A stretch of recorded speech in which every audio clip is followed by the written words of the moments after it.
بسم الله الرحمن الرحيم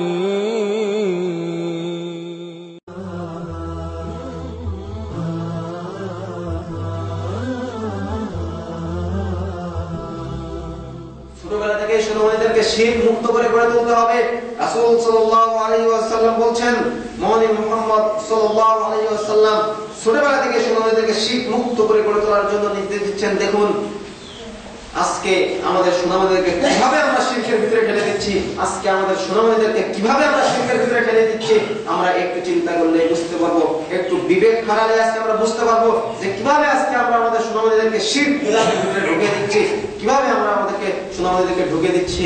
দেখুন আজকে আমরা সুন্নতদেরকে 5 বছর বয়সে স্কুলে পাঠাচ্ছি, কিন্তু সেই স্কুলে গিয়ে কি শিরক করছে না বিদআত করছে না রাসূলের পদ্ধতিতে শিক্ষা গ্রহণ করছে, সেগুলো আমরা কখনো খোঁজার চেষ্টা করেছি কি? আমরা কি সেগুলো বের করার চেষ্টা করেছি কোনো সময়? দেখুন রাসূল সাল্লাল্লাহু আলাইহি ওয়াসাল্লাম বলেন, রাসূলুল্লাহ সাল্লাল্লাহু আলাইহি ওয়াসাল্লাম জানিয়ে দিচ্ছেন যে মাজারে সাজদা দেওয়া শিরক। দেখুন আজকে এরকম ধরনের শিরক আমাদের সামনে কত অহরহ ছড়িয়ে রয়েছে, কিভাবে শিরক আজকে আমরা করছি। দেখুন আজকে যখন 5 বছর বয়সী শিশুটাকে আপনি স্কুলে পাঠাচ্ছেন, সে স্কুলে যাওয়ার পরে তার এক শিক্ষক মাস্টার ডিগ্রি পাস করে গ্রামের বাড়িতে এসেছে বেড়াতে। একটা উদাহরণ দিলে আপনারা বুঝতে পারবেন। মাস্টার ডিগ্রি পাস করে একটা ছেলে গ্রামের বাড়িতে এসেছে বেড়াতে। ও গ্রামের বাড়িতে বেড়াতে এসে দেখে হিন্দু পাড়ায় বেড়াতে গেছে। এমন তো অবস্থায় মাস্টার ডিগ্রি পাস করা ছেলেটি দেখে যে আপনাদের গ্রামের কিছু হিন্দু সম্প্রদায়ের ভাইরা তারা এই মূর্তির সামনে কিছু কলা, কিছু জিলাপি, কিছু বাতাসা এগুলো রেখে দিয়েছে। তখন মাস্টার ডিগ্রি পাস করে ছেলেটি বলছে যে হিন্দুরা কত বোকা গো, যে দেখো এই মূর্তির সামনে এই জিলাপি কলা এগুলো রেখে দিয়েছে, এই মূর্তি কি কিছু এগুলো করতে পারে, এগুলো খেতে পারে?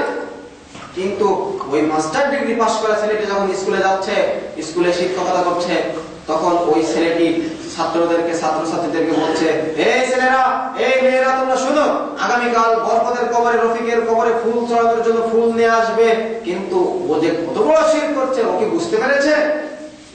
কাপুরুষ, ও তো হিন্দুদের যা মূর্তি, তাদের হাত পাওয়ালা মূর্তির সামনে গিয়ে হিন্দুরা ফুল দেয়, বাতাসা দেয়, জিলাপি দেয়। কিন্তু তুমি কাপুরুষ, তুমি যে 3টা খাম্বার সামনে গিয়ে ফুল চড়াচ্ছ, তোমার লজ্জা করে না? ইতস্তত হওয়া দরকার ছিল। কিন্তু আপনার সোনামণিকে আপনি 5 বছর বয়সে স্কুলে পাঠাচ্ছেন ওই শিরক। আমরা আপনাদেরকে কিছু বলতে চাচ্ছি। দেখার জন্য ভিজিট করুন www.googlesearch.com/আব্দুল্লাহ বিন ইরশাদ এবং সাবস্ক্রাইব করুন ইউটিউবে আব্দুল্লাহ বিন ইরশাদ এই ঠিকানায়।